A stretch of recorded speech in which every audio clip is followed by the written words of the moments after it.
দিছি।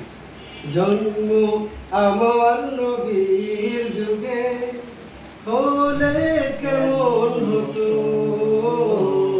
জন্ম আমার নবীর যুগে হলে কেমন হতো।